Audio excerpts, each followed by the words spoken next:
Hello students, now we start Rixia part 2.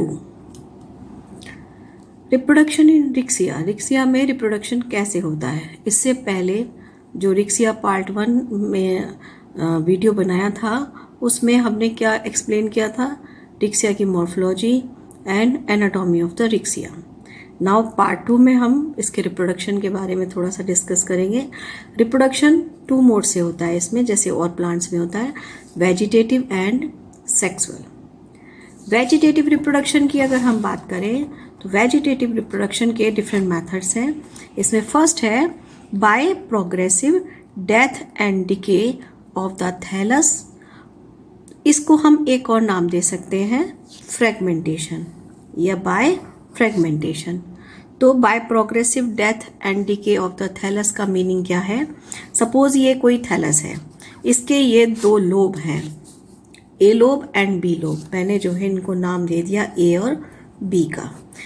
ये दोनों lobe का क्या होता है इसमें, इसका ये ओल्डर पार्ट है और ये इसका यंगर पार्ट है, क्योंकि एपिकल नोज टिप पर पाई जाती है, तो जहाँ से ग्रोथ हुई वो यंगर पार्ट होगा ही, और जो ओल्डर पार्ट है वो नीचे है। तो इसमें ग्रोथ जो है इस तरह से बेस से ऊपर की तरफ होती है। तो ओल्डर पार्ट इस कारण लोअर साइड में है या बेसल पार्ट में है, और जो यंगर पार्ट है वो अपर है। तो ये वाला पार्ट पुराना है, ओल्डर है। तो सबसे पहले नेचर में इस पार्ट में की डेथ होती है या ये गलने सड़ने लगता है। तो हमने कहा death and decay of older part of the thallus, जिसके कारण यहाँ पर मैंने डॉटेड करके दिखाया है कि ये जो प्रोसेस है डिके होने की, ये नीचे से ऊपर की ओर रन कर रही है और धीरे धीरे आगे बढ़ रही है। जब ये इसकी डाइकोटोमस ब्रांचिंग की तरफ चली जाती है, जिसके कारण यहाँ तक आ जाएगी, तो इसके ये दोनों लोब ए और बी एक दूसरे से सेपरेट हो जाएंगे, और ये धीरे धीरे सेपरेशन के बाद ये कुछ इस तरह से दिखाई देंगे। ये ए है और ये बी है। बाद में ए इंडिपेंडेंट थैलस बन जाएगा और बी अपने आप में एक नया थैलस बन जाता है। तो इस तरह से इसमें जो है by progressive death and decay of the thallus के थ्रू जो है वेजिटेटिव रिप्रोडक्शन होता है, जिससे एक थैलस से 2 थैलाई का फॉर्मेशन हो रहा है। चूंकि थैलस सिंगुलर वर्ड है और थैलाई प्लूरल वर्ड है, तो एक थैलस से 2 न्यू थैलस, या हम कहते हैं थैलाई THALLI का फॉर्मेशन इसमें हो रहा है। तो इस तरह से अब इन जो लोब से जो न्यू थैलस बने हैं, या ये लोब जब डाइकोटोमसली ब्रांचिंग तक पहुंच गई डिके होने की प्रोसेस, तो इसमें जो है ये जो न्यू लोब है, ये जो लोब है, अब ये इनको हम फ्रैगमेंट्स भी कह सकते हैं। तो ऐसा भी कह सकते हैं कि थैलस जो है फ्रैगमेंट्स में टूट जाता है, क्योंकि इसका थैलस रोजेट हैबिट में होता है। तो इस तरह से बहुत सारे फ्रैगमेंट्स एक रोजेट में से बन जाते हैं। इसीलिए इस प्रोसेस को हम जो है फ्रैगमेंटेशन भी कहते हैं, कि एक रोजेट, जैसे यहाँ पर दिखा एक थैलस से 2 बने, और एक रोजेट में बहुत सारे थैलाई जो है प्रेजेंट होते हैं, हर एक से 2-2 बन जाएंगे, जिसके कारण बहुत बड़ी संख्या में जो है थैलस का फॉर्मेशन हो जाता है। ये सारी प्रोसेस जो है मोस्टली जो है ये जो मेथड है ये फेवरेबल कंडीशन में होता है, कि नेचर में जब फेवरेबल कंडीशन हो तब जो है ये थैलस जो है, या ये ऐसे कहते हैं कि ये जो लोब्स हैं दोनों, ये एक न्यू थैलस का फॉर्मेशन कर सकते हैं। नेक्स्ट है बाय ट्यूबर। ट्यूबर का फॉर्मेशन मोस्टली अनफेवरेबल कंडीशन में होता है, जब वातावरण में परिस्थितियां प्रतिकूल होती हैं, पानी की कमी होती है, टेम्परेचर हाई होने लगता है, या टेम्परेचर इनको फेवर नहीं करता। उस कंडीशन में जो इसकी एपिकल नोच है, इसमें पाए जाने वाले ग्रोइंग पॉइंट्स, उनको प्रोटेक्ट करती हुई एक पैरेन्काइमा लेयर जो है इनके चारों तरफ बन जाती है, और पैरेन्काइमा टिश्यूज उसको प्रोटेक्ट करते हैं। इनके अंदर फूड वगैरह भी स्टोर हो जाता है, और ये जो है बाद में क्या होगा, जब अनफेवरेबल कंडीशन होगी तो ये पूरा पार्ट जो है थैलस का गल सड़ जाता है। थैलस का पूरा पार्ट जो है ड्राई हो जाता है, गल सड़ेगा नहीं बल्कि ड्राई हो जाएगा, और केवल ये एपिकल नोच वाले ट्यूबर वाले ये जो है मिट्टी में दबे पड़े रहते हैं। जैसे ही फेवरेबल कंडीशन आती है, इनसे फिर से एक नया थैलस बन जाता है। तो ये ट्यूबर के थ्रू इसमें रिप्रोडक्शन होता है। Next is by adventitious branches. ये एडवेंटिशियस ब्रांचेस जो है फेवरेबल कंडीशन में बनती हैं, अनुकूल परिस्थितियों में बनती हैं, जब टेम्परेचर और ये सब जो है टेम्परेचर, एनवायरनमेंट, मॉइस्चर जब इनको फेवर करता है, तब उसमें क्या होता है कि वेंट्रल सरफेस पर, थैलस के वेंट्रल सरफेस पर इस तरह से एडवेंटिशियस ब्रांचेस का फॉर्मेशन होता है। ये एडवेंटिशियस ब्रांचेस थैलस से डिटैच्ड होकर फिर से एक नया थैलस बना लेती हैं। तो इस तरह से रिक्सिया में जो वेजिटेटिव रिप्रोडक्शन के मोड हैं वो 3 देखे गए। Number 1, by progressive death and decay of the older part of the thallus, जिसको फ्रेगमेंटेशन का भी नाम दिया। सेकेंड इज ट्यूबर के थ्रू, जिसमें एपिकल ट्यूबर के थ्रू हमने जो है बताया कि किस तरह से इसमें जो है वेजिटेटिव रिप्रोडक्शन हो सकता है। And third method is by adventitious branches, कि इसमें थैलस की वेंट्रल सरफेस पर, ये बात याद रखने की है कि थैलस की वेंट्रल सरफेस से जो है एडवेंटिशियस ब्रांचेस का फॉर्मेशन होता है, और ये एडवेंटिशियस ब्रांचेस बाद में थैलस से डिटैच्ड होकर या मदर थैलस से डिटैच्ड होकर अलग होकर एक नए थैलस के रूप में डेवलप हो जाती है। तो इस तरह से इसमें जो है रिप्रोडक्शन होता है। Now sexual reproduction in Riccia, कि रिक्सिया में सेक्सुअल रिप्रोडक्शन की प्रक्रिया किस तरह से होती है। तो इस सेक्सुअल रिप्रोडक्शन की इस प्रक्रिया को देखें तो मोस्टली स्पीसीज आर मोनोशियस, कि रिक्सिया की अधिकांश जातियां कैसी हैं, मोनोशियस नेचर की हैं। मोनोशियस को मीनिंग क्या होता है, मोनो मीन सिंगल, जब सिंगल इंडिविजुअल है, या आप ऐसे कह सकते हैं कि जब एक ही थैलस प्रेजेंट है तो यही थैलस में मेल पार्ट भी मिलेगा और फीमेल पार्ट भी मिलेगा। डायोशियस कंडीशन में क्या होता है, डाई मतलब 2, थैलस 2 हैं। जब 2 थैलस है तो नेचुरली एक इसमें मेल हो गया और एक फीमेल हो गया। तो मोनोशियस, डायोशियस, ये जो टर्म दी गई है ये थैलस या प्लांट के नंबर के बेसिस पर दी गई है। तो मोनोशियस स्पीसीज में क्या होता है, मेल और फीमेल पार्ट एक ही थैलस के अंदर पाए जाते हैं। डायोशियस स्पीसीज में क्या होता है कि मेल थैलस अलग होता है, फीमेल थैलस अलग होता है। तो मोस्टली स्पीसीज आर मोनोशियस, कि रिक्सिया की अधिकांश जातियां मोनोशियस हैं, यानी कि एक ही थैलस के अंदर मेल और फीमेल पार्ट पाए जाएंगे। But some are dioecious, rarely ऐसा देखा गया कि कुछ इसकी स्पीसीज जो है डायोशियस हैं। जो डायोशियस स्पीसीज होती हैं उसमें भी मेल और फीमेल में बहुत ज़्यादा अंतर थैलस में नहीं होता। बट एक एग्जाम्पल दिया है रिक्सिया हिमालयंसिस, इसमें क्या है, male thallus is smaller than female, कि मेल थैलस का जो साइज है वो फीमेल के कंपेयर में स्मॉल है। अगर हम इसके सेक्स ऑर्गन की बात करें, सेक्सुअल पार्ट्स की बात करें, तो एक मेल पार्ट होता है इसमें, एक फीमेल पार्ट। मेल पार्ट को हम एंथ्रीडियम और फीमेल पार्ट को हम आर्चिगोनियम का नाम देते हैं। Both sex organ are develop in dorsal median furrow on dorsal surface of the thallus, कि ये जो सेक्स ऑर्गन है इनका फॉर्मेशन थैलस की डॉर्सल सरफेस पर, इस तरह से ये जो डॉर्सल मीडियन फरो है जो थैलस की डॉर्सल सरफेस पर पाई जाती है उसमें होता है। ये डॉर्सल मीडियन फरो पर यहाँ पर ब्लैक कलर के डॉट्स, जैसे जिनको मैंने रेड कर दिया है, ये ब्लैक डॉट के रूप में जो है थैलस की सरफेस पर दिखाई देते हैं। जब इनका डेवलपमेंट हमें ऐसे लगता है थैलस के, मान लीजिए सपोज थैलस है, तो थैलस पर हमें इस तरह से डॉट्स दिख रहे हैं, तो मीन्स इसमें सेक्सुअल पार्ट्स बन गए हैं, रिप्रोडक्शन भी हो चुका होता है। कभी कभी इनके अंदर हमें स्पोरोफाइट स्टेज भी दिख जाती है। तो जब हम अपना सेक्शन थैलस के इस पॉइंट से काटेंगे, यहाँ से होकर काटेंगे, तो हमें डिफरेंट स्टेजेस, सेक्सुअल स्टेजेस दिखाई देती हैं।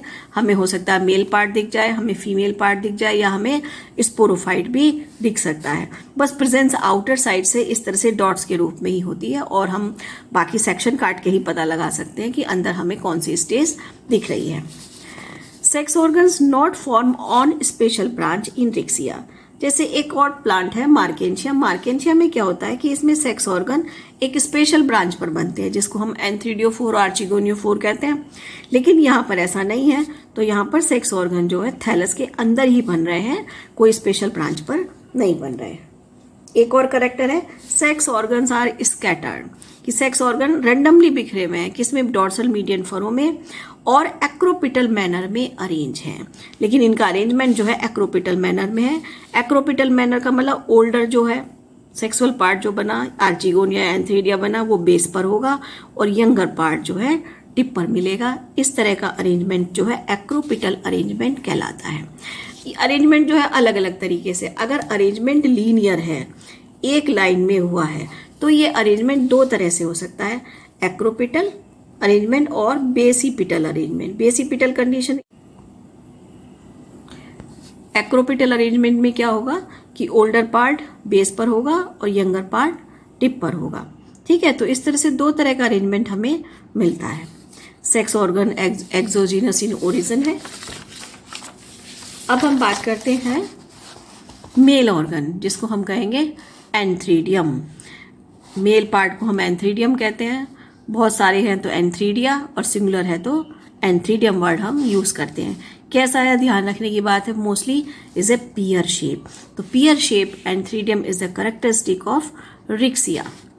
सेसाइल और शॉर्ट स्टॉल कि अगर ये पियर शेप स्ट्रक्चर ऐसे बन गया है तो इसके बेस पर हमें जो है कोई स्टॉल जैसा नहीं दिखता, यानी कि ये सीधे ही जो है ऐसा कह सकते हैं कि थैलस से अटैच्ड है। कभी कभी मान लीजिए जो है एंथ्रीडियम है और इसके बेस पर एक या दो सेल का शॉर्ट फिलामेंट के रूप में जो है स्टॉल का फॉर्मेशन हो जाता है। अरेंज इन एक्रोपिटल मैनर पहले भी आ चुका है। Each antheridium present in antheridial chamber, कि प्रत्येक एंथ्रीडियम चारों ओर से एंथ्रीडियल चैम्बर से घिरा है। अगर हम इस डायग्राम में देखें, ये एंथ्रीडियल चैम्बर है। इस एंथ्रीडियल चैम्बर का फॉर्मेशन कौन कर रहे हैं, फोटोसिंथेटिक फिलामेंट। कि फोटोसिंथेटिक फिलामेंट, ये जो थैलस है, थैलस का जो फोटोसिंथेटिक रीजन है उसके अंदर जो है मोस्टली ये एंथ्रीडियम का डेवलपमेंट होता है। इसका केवल 1/4 पार्ट ही जो है स्टोरेज रीजन से अटैच्ड होगा थैलस से, और बाकी सारा पार्ट जो है, मोस्टली सारा पार्ट ये जो है फोटोसिंथेटिक फिलामेंट के बीच में होगा। अब फोटोसिंथेटिक फिलामेंट इसको घेरे हुए हैं और उन्हीं के अंदर जो पोर बन जाता है दो फिलामेंट के बीच में गैप से, तो उसी को हम जो है क्या कहते हैं, ओस्टियोल कहते हैं। और इस तरह से ये पूरा का पूरा ये चैम्बर जो है यहाँ पर बन गया है। तो each antheridium present in antheridial chamber. Chamber opens through ostiole, ostiole मतलब pore, on the surface of the thallus, कि थैलस की सरफेस पर ये जो है ओस्टियोल के थ्रू जो है ओपन है।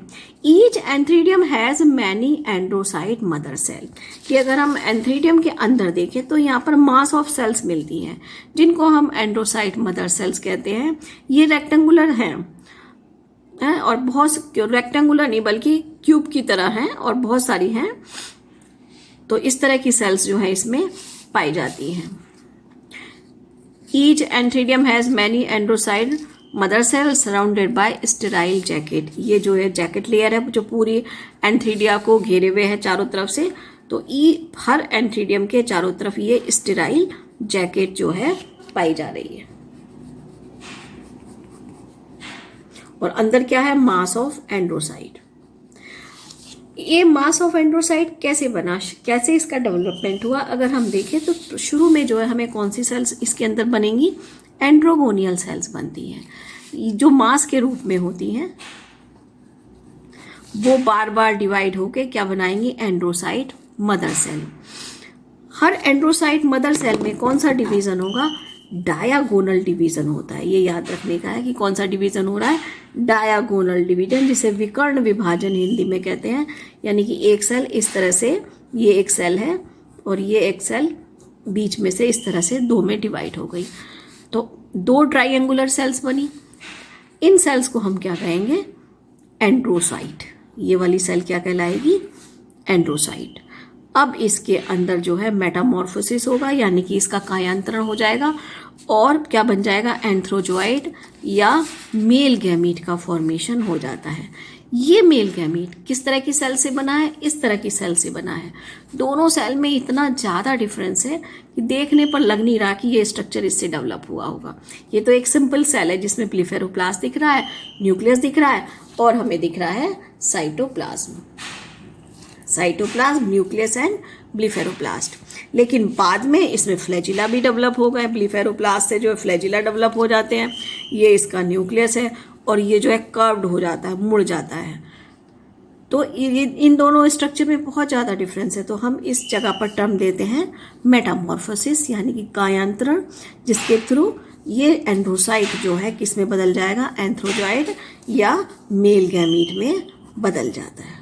इसका स्ट्रक्चर मैंने यहाँ बना दिया है, जगह नहीं थी। तो इस तरह से ये सेल जो है इसका फॉर्मेशन।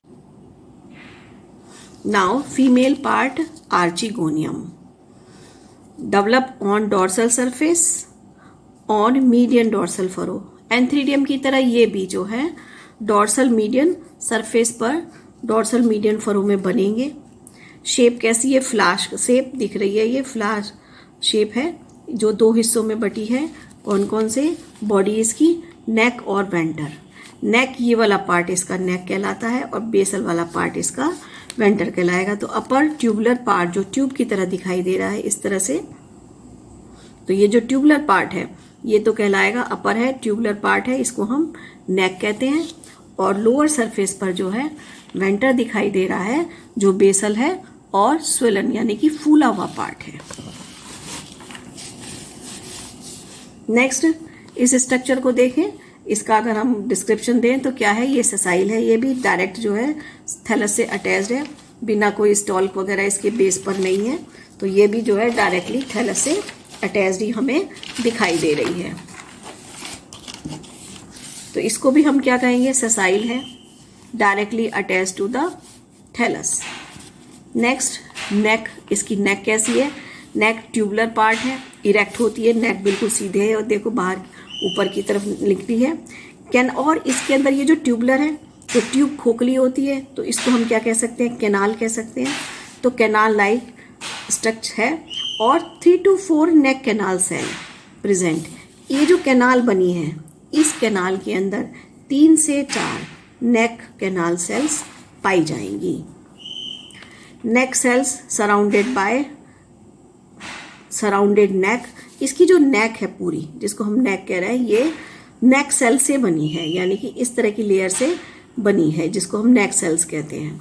और ये नेक सेल्स का फॉर्मेशन कौन कर रहा है, 6 लॉन्गिट्यूडनल रोज ऑफ सेल्स, कि इसकी जो नेक है वो 6 लॉन्गिट्यूडनल रोज ऑफ सेल से बनी है। ये पॉइंट आपको ध्यान रखना है और MCQ में पूछा जा सकता है।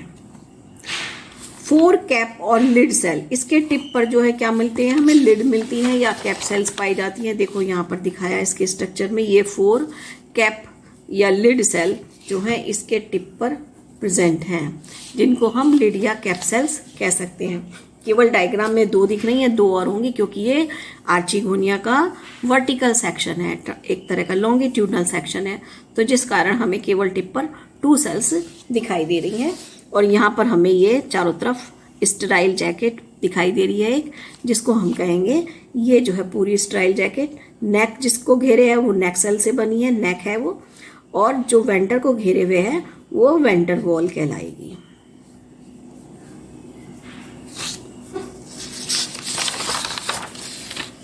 तो neck cell surrounded neck formed by 6 longitudinal row of cells, 4 cap or lid cell present on the tip of archegonium. Neck protruded in dorsal furrow. Protruded का मतलब क्या होता है कि थैलस की सरफेस से कुछ ऊपर की ओर निकली हुई है। ये थैलस की सरफेस है लेकिन नेक हमारी क्या है, कुछ ऊपर की ओर उठी हुई है। तो इस तरह की कंडीशन को हम कहते हैं प्रोट्यूडेड। तो इसकी आर्चिगोनिया की नेक कैसी है, प्रोट्यूडेड कंडीशन में मिलती है, यानी कि सरफेस से कुछ ऊपर की ओर निकली होती है, जिसके कारण फर्टिलाइजेशन आसानी से इसमें हो जाता है। वेंटर कैसा है, बेसल स्वेलन पार्ट जो है वेंटर कहलाता है। कौन सा, ये वाला पार्ट, कि ये जो है वेंटर है और ये जो है नेक है। तो basal swollen part called venter surrounded by venter wall. और ये वेंटर वॉल भी कैसी है, स्टेराइल जैकेट की है। Venter has 1 venter canal cell. तो यहाँ पर आप देख रहे हैं नेक और वेंटर का जो जंक्शन है उस पर एक ये सेल्स दिखाई है मैंने, जो ये दिख रही है, इसी को हम क्या कहेंगे, वेंटर कैनाल सेल या VCC। तो इस तरह से वेंटर वाले पार्ट में एक एग हमें दिख रहा है, एग सेल दिख रही है, और दूसरा दिख रहा है एक venter canal cell. Egg situated just below venter canal cell, बिल्कुल उसी के नीचे है। Archegonium surrounded by archegonial chamber formed by photosynthetic filament. ऐसे ही यहाँ पर भी फोटोसिंथेटिक फिलामेंट्स जो हैं ग्रोथ कर जाते हैं, जैसे पहले आर्चिगोनियम में दिखाए, और वो जो है क्या करेंगे, इसको चारों तरफ से घेरे रहेंगे। किसको? आर्चिगोनिया को। तो आर्चिगोनिया को फोटोसिंथेटिक फिलामेंट जो मैंने बनाकर दिखाया इस तरह से घेरे रहते हैं। यहाँ पर भी वही ओस्टियोल बन जाएगा और ये इस तरह से आर्चिगोनिया जो है स्ट्रक्चर जो है रिक्सिया में पाया जाता है। अब इससे रिलेटेड कोई क्वेश्चंस है आपका तो आप जो है कमेंट सेक्शन में अपने क्वेश्चंस को डाल सकते हैं। कोई डाउट है तो आप उसमें कमेंट जो है उसी में कर दीजिए कमेंट सेक्शन में। और मेरे इस वीडियो को लाइक करें, सब्सक्राइब करें और शेयर करें और भी स्टूडेंट्स तक पहुंचाएं जिनको स्टडी में प्रॉब्लम हो रही है। Thank you.